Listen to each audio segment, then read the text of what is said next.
Guys welcome to my YouTube channel Chemi Studios. So we are back with another video और आज हम लोग लेके आए फिजिक्स चैप्टर 1 इलेक्ट्रोस्टैटिक्स का मोस्ट VAVI क्वेश्चंस जो कि आपको बोर्ड एग्जाम में अच्छा स्कोर करने में हेल्प करेगा। ठीक है, तो इस चैप्टर से हमने बहुत सारे क्वेश्चंस को छाट के निकाले हैं जो कि आपके बोर्ड एग्जाम के लिए बहुत ज़्यादा हेल्पफुल है। ठीक है, तो चलिए स्टार्ट करते हैं बिना टाइम वेस्ट किए हुए। और अगर आप इस वीडियो पे कंटिन्यू रहते हैं तो डेफिनेटली आपको चैप्टर 1 जो होगा उसका कंसेप्ट अच्छे से क्लियर होने वाला है और साथ ही में आपका प्रैक्टिस भी बहुत सारे क्वेश्चंस का हो जाएगा, जिसमें कि आपका फिजिक्स का चैप्टर 1 पूरा आपका कंफर्म रहेगा कि उसमें आप फुल स्कोर करोगे। तो चलिए बिना टाइम वेस्ट हुए स्टार्ट करते हैं। तो हमारा क्वेश्चन नंबर 1 बोल रहा है the electric charge of any body is actually a surplus of deficit of electrons why not protons. तो इस क्वेश्चन में हमारा कहा जा रहा है कि जो हमारा इलेक्ट्रिक चार्ज होता है, ठीक है, किसी बॉडी का, उसको हम लोग इलेक्ट्रॉन्स के प्रेजेंस से या इलेक्ट्रॉन्स का गेन या लूज से ही हम लोग क्यों ये डिफाइन करते हैं कि इलेक्ट्रिक चार्ज बॉडी पे प्रेजेंट है नहीं है, प्रोटॉन्स का उस पर क्यों नहीं कुछ भी इफेक्ट पड़ता है। ठीक है, तो इसका आंसर होगा कि electrons are loosely bound to atoms and can be readily exchange during rubbing. Protons are firmly bound inside the nucleus. They cannot be easily detached. Hence, electric charge of any body is just a surplus or deficit of electrons, not protons. तो ऐसा इसलिए क्योंकि electrons जो हमारा होता है वो बाहर रहता है, मतलब कि वो चेन में रहता है, तो वो लूजली बाउंड रहता है एटम्स से। ठीक है, बट हमारा जो प्रोटॉन होता है वो न्यूक्लियस के इनसाइड होता है। तो इन कंपेरिजन टू प्रोटॉन जो हमारा इलेक्ट्रॉन्स होता है उसको एक्सचेंज करना रबिंग से जब आप करो तो उस टाइम पे एक्सचेंज करना है, कभी भी एक्सचेंज करना उसका इजी हो जाता है हमारे लिए क्योंकि वो ऑलरेडी लूजली बाउंड रहता है। बट हमारा प्रोटॉन्स जो रहता है वो लूजली बाउंड नहीं रहता है, वो इनसाइड द न्यूक्लियस रहता है। ठीक है, तो इसलिए हम लोग जो है electric charge of any body actually surplus और डिफिसिट ऑफ इलेक्ट्रॉन से ही हम लोग उसको करते हैं। प्रोटॉन्स इसीलिए इसमें हम लोग कंसीडर नहीं करते हैं। Now our question number 2 is when a glass rod is rubbed with silk both acquires charges, what is the source of their electrification. तो जब हम लोग ग्लास रॉड को सिल्क के साथ रब करते हैं तो दोनों चार्ज एक्वायर करता है। ठीक है, तो उसका क्या सोर्स है कि वो लोग इलेक्ट्रीफाई हुआ। तो इसका आंसर होगा कि for the electrification of a body only electrons are responsible. तो इस इलेक्ट्रिफिकेशन का जो चार्ज वो लोग एक्वायर करते हैं इसका बस एक ही सोर्स होता है और वो है हमारा इलेक्ट्रॉन्स। ठीक है, इलेक्ट्रॉन्स का गेन या लूज हुआ तभी वो लोग जो हमारा ऑब्जेक्ट जो भी हमने रखा है वो इलेक्ट्रीफाई हुआ। तो during rubbing electrons are transferred from glass rod to silk. तो जब हम लोग रब करते हैं, ठीक है, ग्लास रॉड को हमने जब सिल्क के ऊपर रब किया तो क्या हुआ कि जो हमारा इलेक्ट्रॉन्स है वो ग्लास रॉड से चला गया कहाँ, उसका ट्रांसफर किससे हो गया, तो ग्लास रॉड से सिल्क के ऊपर चला गया और ग्लास रॉड ने इलेक्ट्रॉन को लूज किया तो इसलिए उसका पॉजिटिव चार्ज हो गया और सिल्क ने हमारा जो इलेक्ट्रॉन को गेन किया तो इसलिए उसका निगेटिव चार्ज हो गया। Now third one is the mass of a body affected on charging? So yes, क्या मास ऑफ अ बॉडी जो होता है वो चार्ज करने पे उस पर कोई इफेक्ट आता है? तो हाँ आता है। कैसे आता है कि इलेक्ट्रॉन्स का ऑफ कोर्स कुछ ना कुछ डेफिनेट मास होता है। ठीक है, और जब हम लोग मास किसी भी इलेक्ट्रॉन को दूसरे बॉडी पे भेजते हैं, ठीक है, तो जिस बॉडी पे भी गया तो उस पे तो इलेक्ट्रॉन्स की संख्या जो है वो इंक्रीज कर गई, तो ऑफ कोर्स उसका कुछ ना कुछ मास उस इलेक्ट्रॉन के कारण इंक्रीज किया होगा। और जिस बॉडी से इलेक्ट्रॉन का ट्रांसफर हुआ ऑफ कोर्स उससे कुछ ना कुछ मास जो होगा वो हमारा लूज होगा। So yes, electrons have a definite mass. The mass of a body slightly increases if it gains electrons, while the mass decreases if the body loses electrons. So हमारा क्वेश्चन नंबर 4 क्या बोल रहा है कि 2 identical metallic spheres of exactly equal masses are taken. One is given a positive charge q coulombs and other an equal negative charge. Are their masses after charging equal? तो यहाँ पे 2 metallic sphere को लिया गया, ठीक है, जिसका कि मास जो है वो इक्वल है और एक को पॉजिटिव चार्ज दिया गया है q कूलम्ब और दूसरे को निगेटिव चार्ज दिया गया है, और मतलब कि उसको भी q कूलम्ब दिया गया बट निगेटिव चार्ज दिया गया। ठीक है, तो क्या चार्जिंग के बाद उन दोनों का मास जो है वो सेम रहेगा? तो इसका आंसर होगा कि नहीं, उनका मास सेम नहीं रहेगा क्योंकि अभी मैंने ऊपर वाले क्वेश्चन में आपको बताया कि जो पॉजिटिव चार्ज जिस पे होगा ऑफ कोर्स उसने अपना इलेक्ट्रॉन्स जो है वो लूज किया है, तो उसका इलेक्ट्रॉन लूज हुआ है तो उसका मास कुछ ना कुछ कम रहा होगा, और निगेटिव चार्ज जिसने कि इलेक्ट्रॉन को गेन किया है उसमें स्लाइटली मास तो इंक्रीज होगा, क्योंकि जो हमारा इलेक्ट्रॉन है उसका कुछ ना कुछ उसका मास हो गई। ठीक है, तो यहाँ पे आंसर हमारा हो जाएगा no. The positive charge of a body is due to deficit of electrons while the negative charge is due to surplus of electrons. Hence the mass of negatively charged sphere will be slightly more than that of the positively charged sphere. ठीक है, फिर हमारा question number 5 आया। अ positively charge rod repels a suspended object, can be conclude that the object is positively charged. So answer will be yes, the object is positively charged. Repulsion is the surest test of electrification. Question number 6 है हमारा, a positively charged rod attracts a suspended object. Can we conclude that the object is negatively charged? So no, a positively charged rod can attract both a neutral object and a less positively charged object. Question number 7 है हमारा, how does a positively charge glass rod attract a neutral piece of paper. So glass rod is positively charge and the piece of paper is neutral.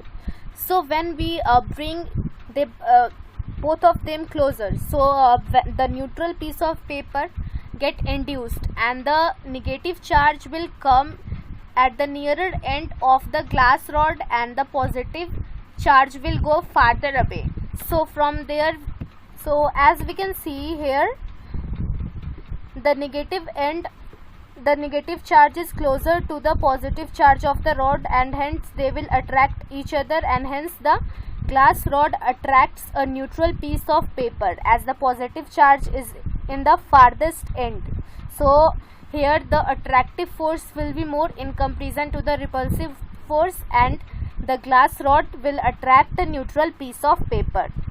So अब हम इसे लिख कैसे सकते हैं कि इसका आंसर होगा तो positively charged rod induces negative charge on closer end and positive charge on the farther end of the paper. The rod exerts greater attraction than repulsion on the paper because negative charge is closer to the rod than the positive charge. Hence the rod attracts the piece of paper. Question number 8 हमारा, can two like charges attract each other? If yes, how? So answer होगा हमारा कि yes, if one charge is larger than the other, the larger charge induces equal and opposite charge on the nearer end of the body. With smaller charge, the opposite induces charge is larger than the smaller charge initially present on it. Question number 9 है हमारा, why do gramophone records get covered with dust easily? तो इसका answer होगा the gramophone records get charged due to the rubbing action of needle, so they attract the dust particles from the air. Now question number 10 हमारा कह रहा है कि an elbonite rod held in hand can be charged by rubbing with flannel but a copper rod cannot be charged like this. Why? तो ये इसलिए कहा जा रहा है कि जो हमारा एल्बोनाइट रॉड होता है, ठीक है, वो एक इंसुलेटिंग मटेरियल है और जो हमारा कॉपर रॉड होता है वो एक गुड कंडक्टर है. ठीक है, तो इसका आंसर हम लोग लिखेंगे कि ebonite rod it insulating whereas the charge appears on it due to rubbing stage on it. Insulating होने के कारण जो चार्ज होता है वो हमारा उस पर रह जाता है जब हम लोग रब करते हैं उसको. और कॉपर जो है हमारा एक गुड कंडक्टर है. ठीक है, तो any charge develop on it flows to the earth through our body. तो हम लोग को, आप लोग को पता होगा कि ह्यूमन बॉडी गुड कंडक्टर है, तो जो भी चार्ज हम लोग कॉपर रॉड पे डेवलप करेंगे, ठीक है, वो हमारे बॉडी के थ्रू जो होगा वो अर्थ में चला जाएगा. सो copper rod can not be charge like this. तो इस तरीके से हम लोग कॉपर रॉड को चार्ज नहीं कर सकते क्योंकि वो ऑलरेडी एक कंडक्टर है. So it can be charge by providing it a plastic और रबर हैंडल. तो और इसको चार्ज करने का एक ही तरीका रहता है कि ये इसको हम लोग प्लास्टिक या रबर हैंडल दे दें तो इसको हम लोग चार्ज कर सकते हैं.